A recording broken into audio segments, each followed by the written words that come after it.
Hola alumnos, aquí le presentamos un nuevo tema de biología.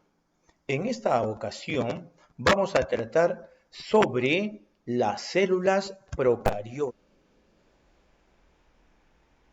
Las células procariotas son aquellas que tienen núcleo definido. Estas células tienen material genético, pero este material genético no está englobado, no está encerrado dentro de una membrana nuclear.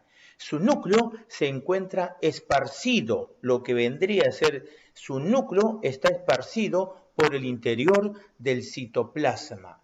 Las células procariotas son células primitivas y se creen que serían las primeras células que habitaron en este planeta Tierra.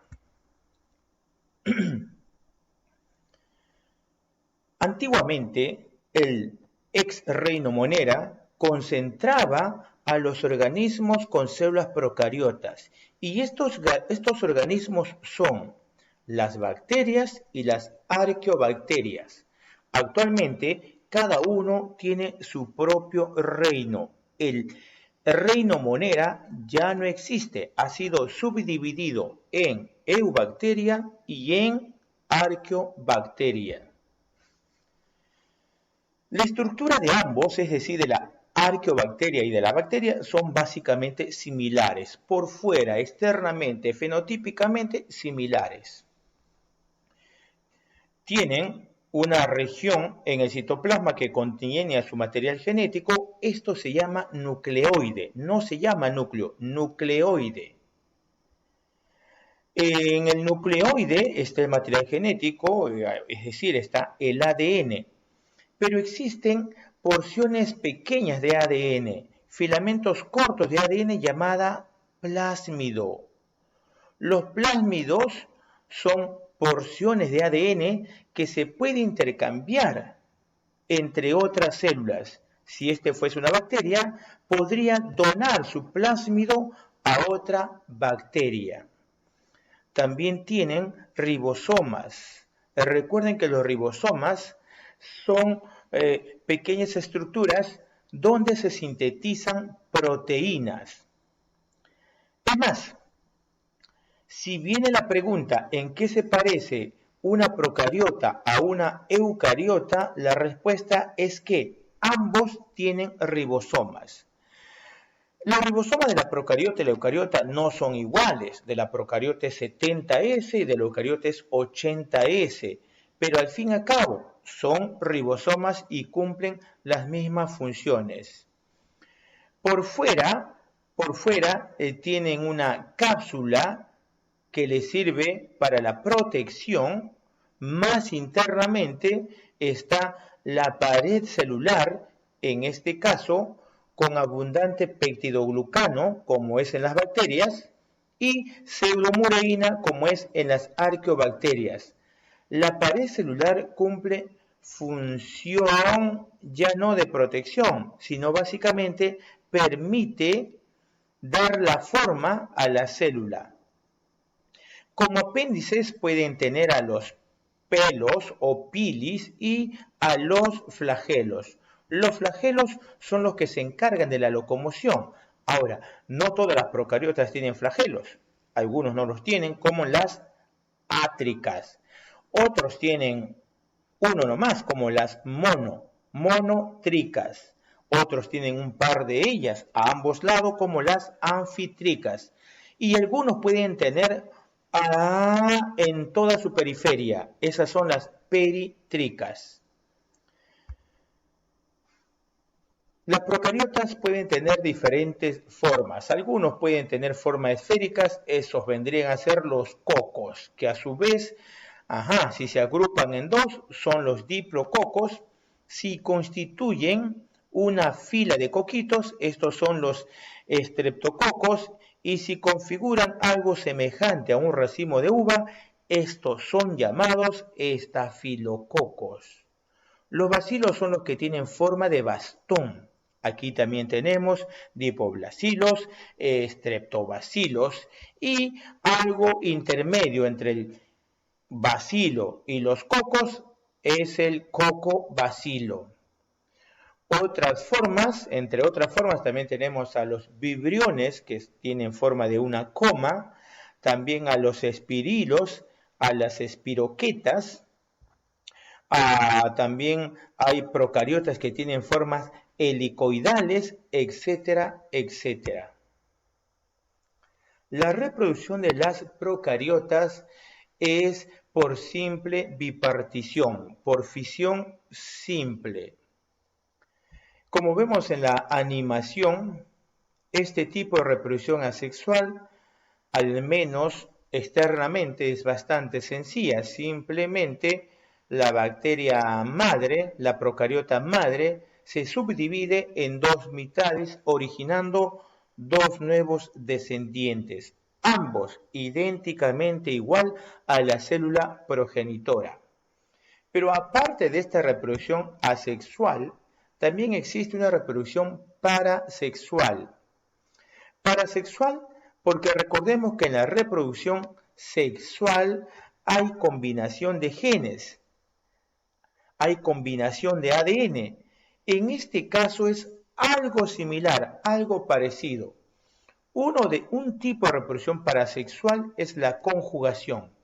En la conjugación, una bacteria, una procariota, le entrega su plásmido a la otra procariota por medio de su pelo o pilis sexual. Sobre estos casos siempre suelen venir preguntas en los exámenes de admisión. ¿En qué eventos participan los pelos sexuales? Y la respuesta es: participa durante la conjugación. Otro tipo de reproducción parasexual es a través de los virus. Los virus vienen, se posan sobre una procariota y le inyectan su material genético, le inyectan el material genético viral. A partir de entonces, esta célula procariota se convierte en un organismo transgénico porque ha recibido genes extraños, genes en este caso de otra estructura. Recuerden, no podemos denominar microbio a un virus porque los virus carecen de vida. Las eubacterias, también llamado bacterias comunes, bacterias simples o bacterias típicas, constituyen el grupo más abundante dentro de las procariotas.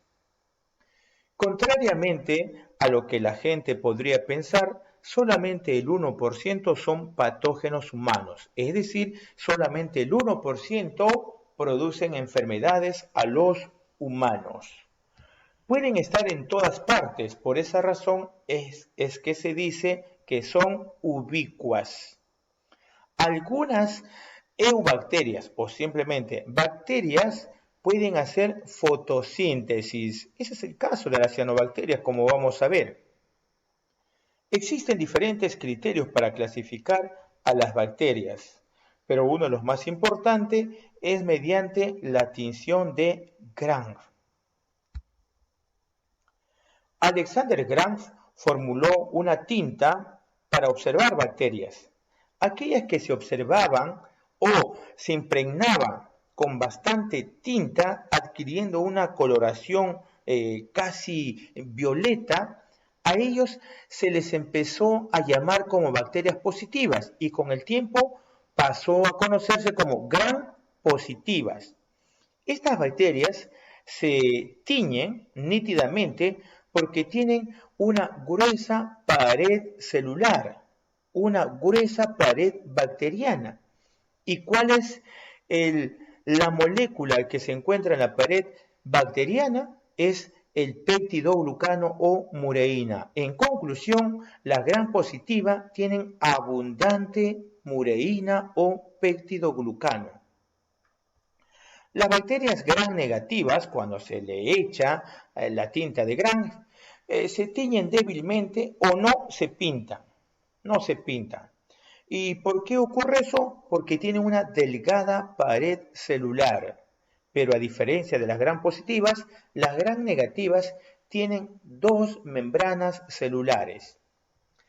Es importante determinar si una bacteria es gram positiva o gram negativa, para poder prescribir acertadamente el tipo de medicamento en caso de infecciones bacterianas. Las cianobacterias es un tipo de bacterias, en este caso son bacterias que hacen fotosíntesis. Antiguamente también se les conocía como algas verdes azules. Sin embargo, ese nombre ya cayó en desuso porque las algas son células eucariotas y las cianobacterias son células procariotas. Las cianobacterias fueron los primeros organismos que empezaron a hacer fotosíntesis en el planeta. Gracias a ello, la atmósfera reductora pasó a convertirse en atmósfera oxidante, es decir, en atmósfera con presencia de oxígeno, preparando el terreno para la aparición, para el surgimiento de organismos aeróbicos como, por ejemplo, nosotros, con el pasar de los años. Una bacteria bastante conocida es el Kuyuro. Existen varias subespecies de Kuyuro. Ahí tenemos, por ejemplo, al Noston comune, al Nostoc microscopicum, al Noston faericum, Nostoc. Tiene una apariencia semejante a las uvas. Constituye un alimento bastante nutritivo porque tiene altos niveles de calcio, entre otros bioelementos. Lo supera ampliamente al calcio que podemos encontrar en la leche. Las arqueobacterias es el otro grupo de procariotas, llamado así porque se creía que estos serían los organismos más antiguos que surgieron en la Tierra, procariotas antiguas. Sin embargo, se ha descubierto que tienen mayor afinidad con las eucariotas.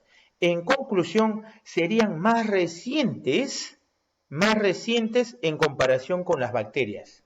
Entonces, la línea del tiempo quedaría así. Primero las bacterias, después las arqueobacterias y posteriormente las células eucariotas.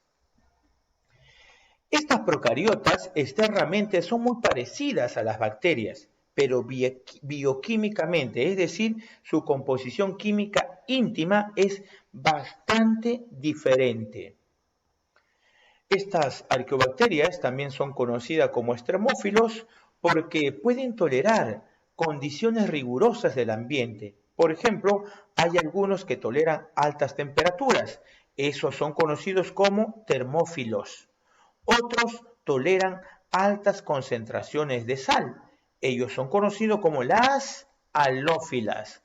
Otros viven en lugares muy secos, como las xerófilas. Otros soportan grandes presiones, como las barófilas. Otros viven en medios ácidos, como las acidófilas. Y otros producen gas metano, lo que vendrían a ser las metanógenas. Entre otros lugares, estas arqueobacterias se encuentran en el intestino grueso de los humanos y son responsables de que los humanos liberemos gas metano. Las arqueobacterias. En este cuadro tenemos las diferencias entre las arqueobacterias y las eubacterias. Habíamos dicho que fenotípicamente, al decir fenotipo, nos estamos refiriendo al aspecto, a la parte externa. Externamente son básicamente iguales, pero internamente hay abismales diferencias entre ellos. Por ejemplo, aquí, la pared celular de las arqueobacterias tienen pseudomureína y las bacterias tienen mureína o peptidoglucano. Alumnos, esto ha sido todo de una forma rápida, todo lo que corresponde al estudio de la célula procariota. En la siguiente clase vamos a tratar sobre las células eucariota.